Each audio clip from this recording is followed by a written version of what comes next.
कर्म के बंधन से कैसे छुटकारा पाएं।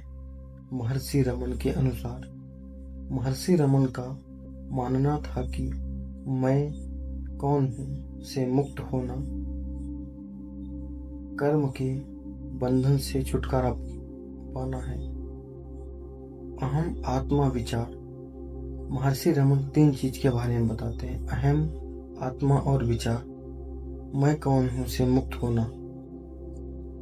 जब हम स्वयं से पूछते हैं मैं कौन हूँ, मैं ही जो कर्म करता हूँ, तो कर्ता का अहम तुरंत गायब हो जाता है।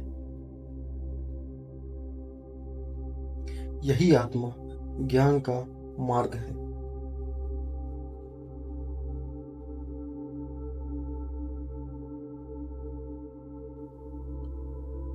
इस दौरान मन, शरीर और आत्मा में केंद्रीय मैं भाव को दर्शाते हुए सब ध्वस्त हो जाता है, जैसे रियर का एहसास समाप्त हो जाता है।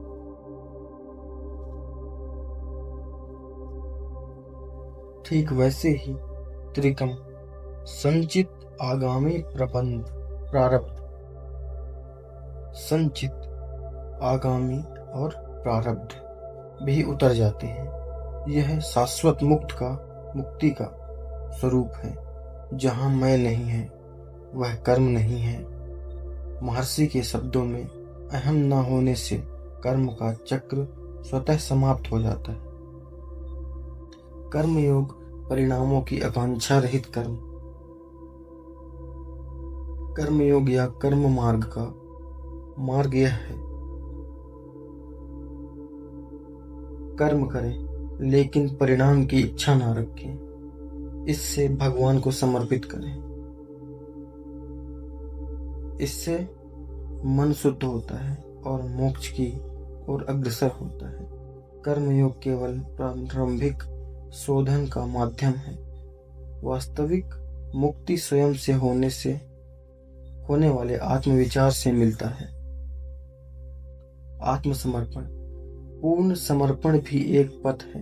ना मैं परंतु तू ही जैसे भाव से मन को छोड़ देना, यह अहम को समाप्त करता है और कर्म और मोक्ष दोनों को पार कर लेता है।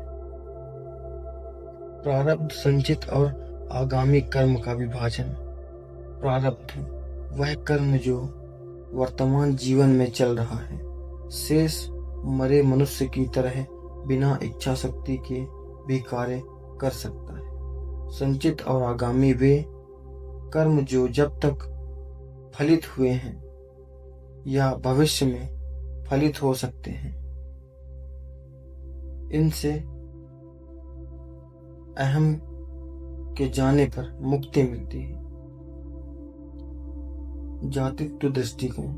कुछ मामलों में महर्षि रमन कहते हैं जो मुक्त है उनका अहम केवल नाम मात्र रहता है, जैसे पिघलता या जलता हुआ रस्सी का अवशेष, सत्ता में उसका प्रभाव नहीं होता। अग्रहित दृष्टिकोण के अनुसार मुक्ति के पश्चात मैं वह दुनिया केवल प्रायोगिक निरूपण मात्र है।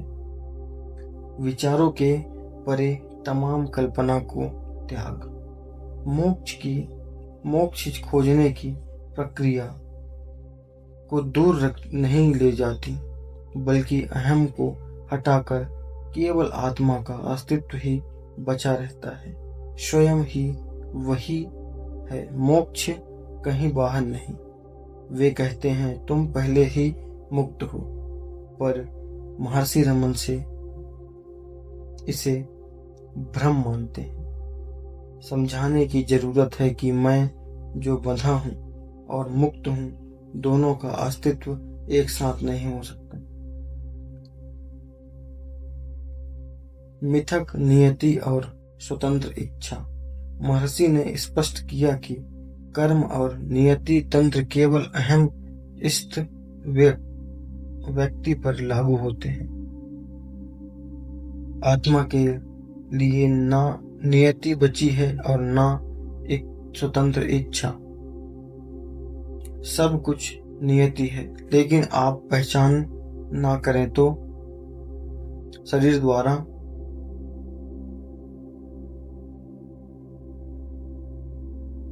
आपके कर्म करता है।